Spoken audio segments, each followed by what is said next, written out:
আসসালামু আলাইকুম। মালিহা হোসাইন আমন্ত্রণ জানাচ্ছি এনটিভির মধ্যাহ্নের খবরে। বাংলাদেশের গণতান্ত্রিক উত্তরণে পূর্ণ সমর্থন জানিয়েছেন জাতিসংঘ মহাসচিব অ্যান্তোনিও গুতেরেস।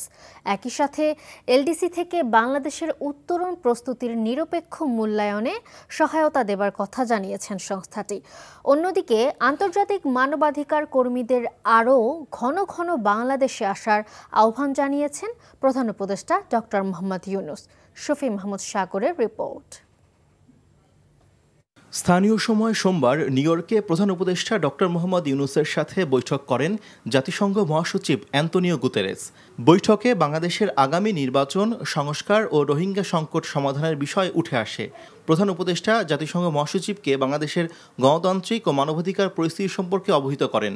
এ সময় জাতিসংঘ মহাসচিব বাংলাদেশের গণতান্ত্রিক উত্তরণে পূর্ণ সমর্থন ও সংহতি জানান। রিফর্মের ক্ষেত্রেও তারা ফুললি সাপোর্ট এবং সিমিলার সলিডারিটি ঘোষণা করছেন যে এই রিফর্মটা ইন্টারিম গভর্নমেন্ট নিয়েছে এবং সামনের দিনগুলোতে ইলেকশনের আগে যে কাজগুলো ওনারা করবেন সেটার সাথে উনি অকুণ্ঠ চিত্তে তার সাপোর্টটা জানিয়েছে। প্রধান উপদেষ্টার সাথে অন্য একটি সাইডলাইন বৈঠকে জাতিসংঘের আন্ডার সেক্রেটারি জেনারেল এবং স্বল্পোন্নত দেশের উচ্চ প্রতিনিধি রাবাব ফাতিমা এলডিসি থেকে বাংলাদেশে উত্তরণ প্রস্তুতির নিরপেক্ষ মূল্যায়নে সহায়তা দেবার কথা জানান। এর আগে নিউ ইয়র্কে মানবাধিকার কর্মীদের এক উচ্চ পর্যায়ের প্রতিনিধি দলের সাথে বৈঠক করেন প্রধান উপদেষ্টা ডক্টর মোহাম্মদ ইউনূস।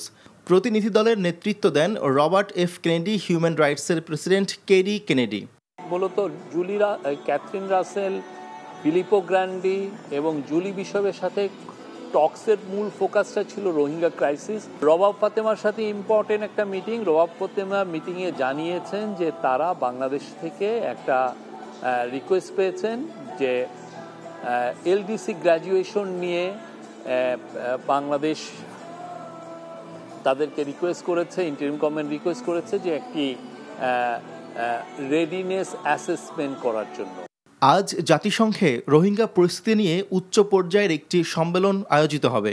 শফি মাহমুদ সাগর, এনটিভি নিউজ, ঢাকা। জুলাই গণহত্যা মামলায় পতিত স্বৈরাচার শেখ হাসিনার বিরুদ্ধে আন্তর্জাতিক অপরাধ ট্রাইব্যুনালে সাক্ষ্য দিচ্ছেন তদন্ত কর্মকর্তা। সেখানে আছেন স্পেশাল করেসপন্ডেন্ট হাসান জাবেদ, সরাসরি যুক্ত হচ্ছেন তিনি। জাবেদ, ট্রাইব্যুনালে জুলাই গণহত্যা মামলার কার্যক্রম নিয়ে কি তথ্য রয়েছে আপনার কাছে, জানাবেন।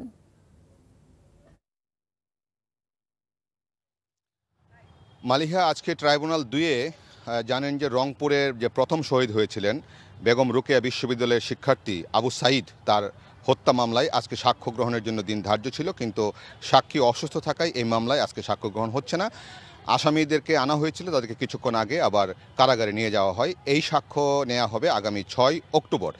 আর এদিকে ট্রাইব্যুনাল 1-এ বিচারপতি গোলাম মর্তুজা মজুমদারের নেতৃত্বাধীন যে ট্রাইব্যুনাল 1, সেই ট্রাইব্যুনালে শেখ হাসিনার মামলায় 54তম সাক্ষী এবং এই মামলার যে তদন্ত কর্মকর্তা মোহাম্মদ আলমগীর, তিনি তৃতীয় দিনে তার সাক্ষ্য দিচ্ছেন।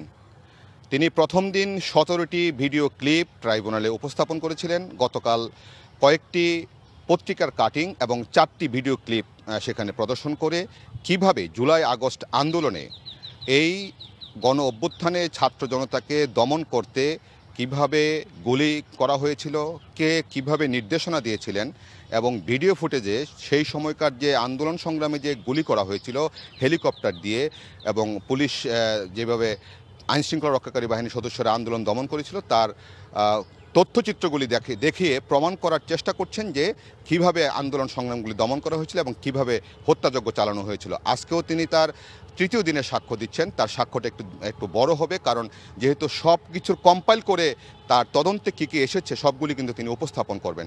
তার উপস্থাপন শেষ হওয়ার পর আসামি পক্ষের আইনজীবী রাষ্ট্রনিযুক্ত আমির হোসেন অ্যাডভোকেট, তিনি কিন্তু তাকে জেরা করবেন এবং তার জেরার মধ্য দিয়ে এই মামলার সাক্ষ্য গ্রহণ শেষ হবে। তারপর যুক্তিতর্ক উপস্থাপনের মধ্য দিয়ে মামলার বিচারিক প্রক্রিয়া শেষে রায়ের জন্য তা দিন ধার্য করবে ট্রাইব্যুনাল 1 এবং আশা করা যাচ্ছে বা ধারণা করা হচ্ছে শেখ হাসিনার মামলাই প্রথম ট্রাইব্যুনালে রায় ঘোষণা করতে পারে। এছাড়া অন্যান্য মামলাগুলিও কিন্তু সাক্ষ্য গ্রহণ পর্যায়ে রয়েছে এবং আমির হোসেন যেটা বলছেন যে তিনিও পুঙ্খানুপুঙ্খভাবে তার যে সাক্ষ্যটা হচ্ছে সেটা জেরা করবেন তিনি। তো এই হচ্ছে আজকে ট্রাইব্যুনালের সর্বশেষ। জানছিলাম ট্রাইব্যুনালের খবর। বাঙালি সনাতন ধর্মাবলম্বীদের সবচেয়ে বড় ধর্মীয় উৎসব শারদীয় দুর্গাপূজার মহা অষ্টমী আজকের দিনের সবচেয়ে বড় আকর্ষণ হলো কুমারী পূজা। এ পূজায় একটি কুমারী বালিকাকে দেবীর প্রতীক ধরে তার মধ্যে বিশুদ্ধ নারীত্বের রূপ কল্পনা করে ভক্তরা দেবী জ্ঞানে পূজা করেন। হিন্দু শাস্ত্র মতে সাধারণত 1 থেকে 16 বছর বয়সী অবিবাহিত অজাত পুষ্পা সুলক্ষণা ব্রাহ্মণ বা অন্যান্য গোত্রের অবিবাহিত কুমারী নারীকে দেবীর প্রতীক হিসেবে পূজা করা হয়। শ্রী রামকৃষ্ণের বাণীতে বলা হয়েছে, শুদ্ধাত্ম কুমারীতে ভগবতীর রূপ বেশি প্রকাশ পায় এবং মাতৃরূপ উপলব্ধি করাই কুমারী পূজার উদ্দেশ্য। আজ রাজধানীর রামকৃষ্ণ মিশন ও মঠে প্রতি বছরের মতোই আড়ম্বরপূর্ণ ও ধর্মীয় ভাব গাম্ভীর্যের মধ্য দিয়ে হাজারো সনাতন ধর্মাবলম্বী কুমারী পূজায় অংশ নেন।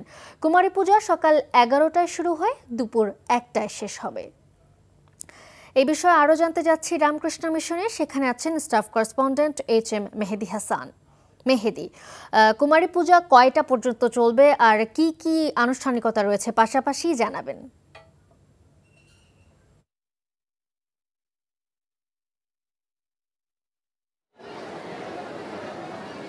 হিন্দু ধর্মাবলম্বীদের সবচেয়ে বড় যেই ধর্মীয় উৎসব দুর্গোৎসবের আজকে মহা অষ্টমী এবং সকাল থেকেই পুজোর যে প্রারম্ভিকতা সেটা পরেই 10:30টার দিকে যেই অঞ্জলি দেওয়ার যেই প্রথা রয়েছে সেটি সমাপ্ত হওয়ার পর 11টার দিকে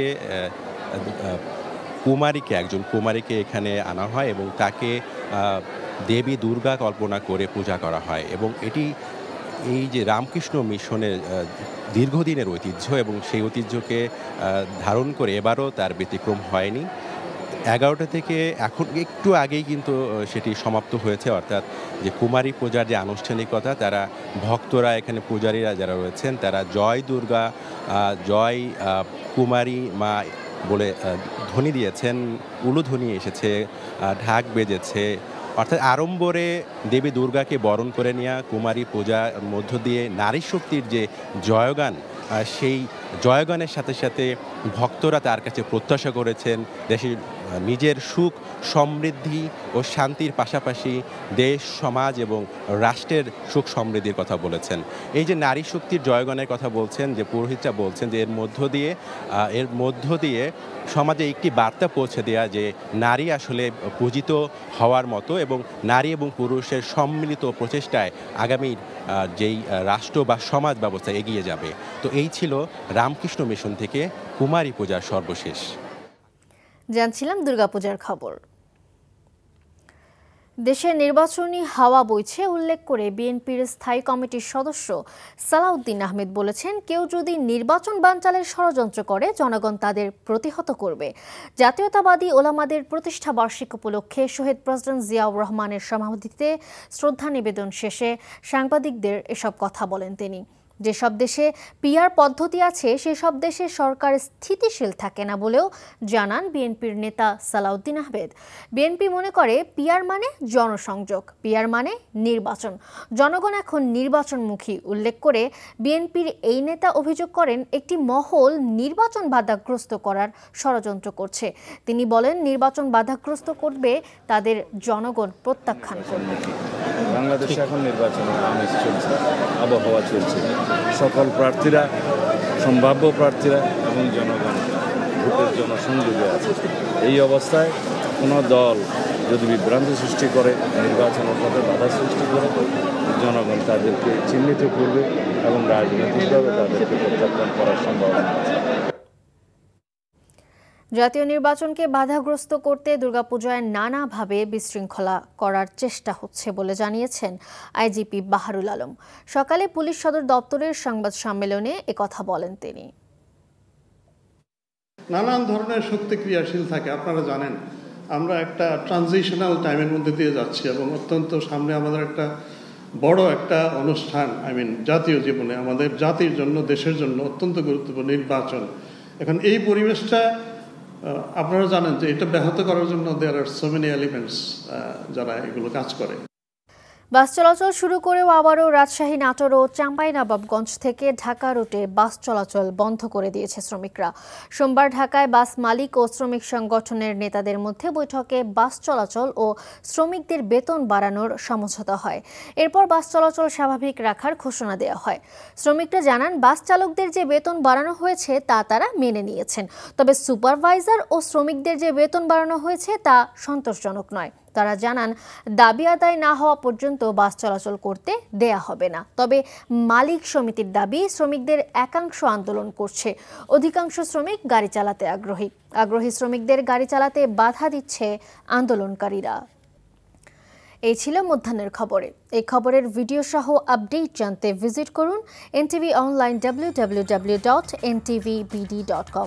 এছাড়াও এনটিভির জনপ্রিয় সব অনুষ্ঠান ও খবরের আপডেট জানতে ভিজিট করুন আমাদের ইউটিউব ও ভেরিফাইড ফেসবুক পেজ। 2টায় দুপুরের খবর দেখার আমন্ত্রণ রইল। ধন্যবাদ সবাইকে।